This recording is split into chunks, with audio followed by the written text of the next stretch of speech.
Père, nous bénissons ton nom ce matin. Voici ton peuple. Parle à un cœur, transforme une vie.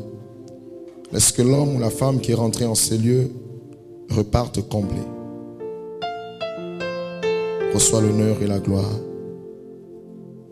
Père, au nom de Jésus. Amen. Asseyez-vous.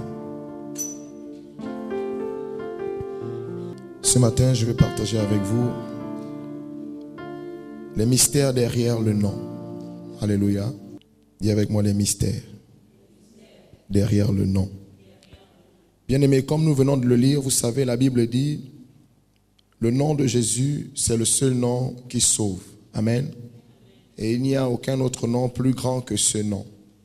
Donc comprenez que derrière le nom, il y a tout un mystère. Alléluia. Une des premières choses que vous devez retenir,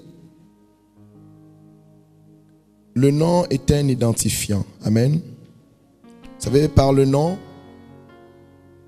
on vous identifie. Quand on dit à quelqu'un, donne ton identité, c'est ton nom qu'on demande. Alléluia.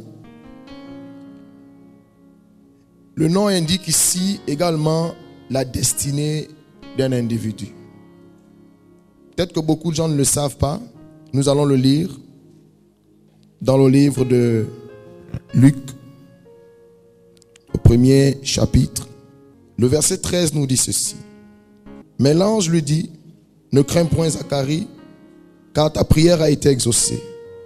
Ta femme Élisabeth enfantera un fils et tu lui donneras le nom de Jean. Dis avec moi Jean. Il sera pour toi un sujet de joie et d'allégresse, et plusieurs se réjouiront de sa naissance, car il sera grand devant le Seigneur. Il ne boira ni vin ni liqueur enivrante, et il sera rempli de l'Esprit Saint dès le sein de sa mère. Il ramènera plusieurs des fils d'Israël au Seigneur, leur Dieu. Il marchera devant Dieu avec l'esprit et la puissance d'Élie pour ramener les cœurs des pères vers les enfants et les rebelles à la sagesse des justes, afin de préparer au Seigneur un peuple bien disposé. Alléluia. Alors, je disais tantôt, bien-aimés, prenez au sérieux les mystères qu'il y a derrière le nom. La Bible nous dit ici que l'ange a visité Zacharie et il lui a dit, l'enfant que Dieu va te donner, tu lui donneras le nom de Jean. Mais l'ange ne s'est pas arrêté à ce niveau. L'ange lui a dit, ce Jean-là, Jean que Dieu te demande de donner à l'enfant, voici ce que Jean veut dire. Voici quelle sera sa destinée.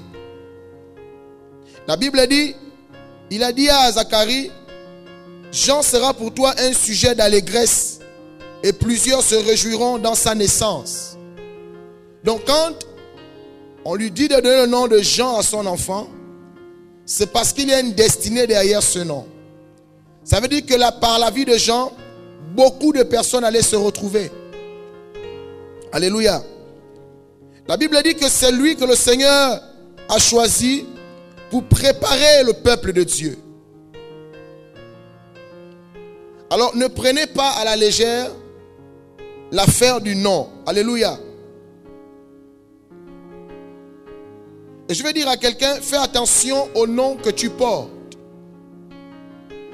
Fais attention au nom par lequel les gens t'identifient. Et lorsque vous allez plus loin dans les Écritures, la Bible nous dit que certains parents de Zacharie et d'Élisabeth ont voulu à la naissance de cet enfant lui donner un autre nom. Alléluia. Mais le Seigneur en a décidé autrement. Je vais dire à certaines personnes au milieu de nous que peut-être que tu portes un nom qui t'a été donné par les hommes. Alléluia. Et ta vie n'est que le reflet du nom que tu portes. Amen. C'est pourquoi nous devons faire attention. Le Seigneur m'a mis à cœur de vous parler de cela ce matin. Parce que je sais que quand Dieu me demande de faire une chose, il veut certainement délivrer quelqu'un. Et ne prenez pas pour peu de choses cet enseignement, parce que Dieu lui-même, depuis Abraham, a donné toujours une importance capitale au nom. Alléluia. Et j'ai souvent eu coutume de dire à certains d'entre vous, prenez le temps de connaître le nom par lequel on vous identifie. Quand vous irez dans Matthieu, le chapitre 1, le verset 21, quand l'ange vient visiter Marie, on lui dit le nom de l'enfant, le nom que tu as donné à ton enfant, c'est Jésus. C'est lui qui sauvera mon peuple. Donc c'est pourquoi quand tu dis Jésus, alléluia, comme la Bible dit, quiconque invoquera ce nom sera sauvé. Toutes les fois que tu es en danger, dans le sommeil, ou à un moment donné, la réaction c'est Jésus. Pourquoi? Parce que Jésus veut dire Dieu qui sauve. Quand tu dis Jésus, c'est parce que tu veux être épargné d'un problème. Alléluia. Et si on avait donné à Jean ou à Jésus un autre nom, ça devait être compliqué. Donc faites attention au nom que vous portez. Le Seigneur m'a fait la grâce d'observer attentivement une étude sur les noms, une profondeur sur les noms. Et j'ai compris que c'est la première, on va dire, c'est le premier endroit par lequel les sorciers passent pour détruire la vie de beaucoup de personnes. Alléluia. Il suffit qu'on vous donne un nom qui ne correspond pas à ce que Dieu a dit de vous. Et vous êtes étonné que votre vie ressemble à ce que vous voyez. On ne donne pas un nom pour donner. Le nom t'identifie. Le nom te positionne. Le nom indique ta destinée. Il y a des personnes malheureusement qui ont des noms qui veulent aspirer à des grandes choses. Mais le nom que tu portes, ce n'est pas un nom qu'on connaît parmi les grands. Aucun grand de ce monde n'a porté ce nom et il est devenu grand. Souvent les personnes sont étonnées de constater que vous allez remarquer que même dans la grandeur, il y a des noms qui reviennent. C'est pourquoi fais attention au nom que tu portes. Il y a des gens qui n'ont jamais été prospères avec ce nom. Il y a des gens qui n'ont jamais enfanté avec ce nom. Il y a des gens qui sont morts, c'est-à-dire prématurément, toujours avec ce nom. Ne prenez pas pour peu de choses le nom.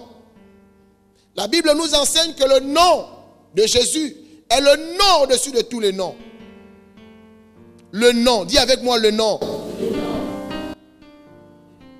Je disais à certains hier que si vous êtes identifié comme une chaise, ça veut dire qu'on devrait s'asseoir sur vous. Ne prenez pas pour peu de choses votre nom. Votre nom va vous conduire, que vous le vouliez ou non. Vous allez marcher en fonction du nom que vous avez.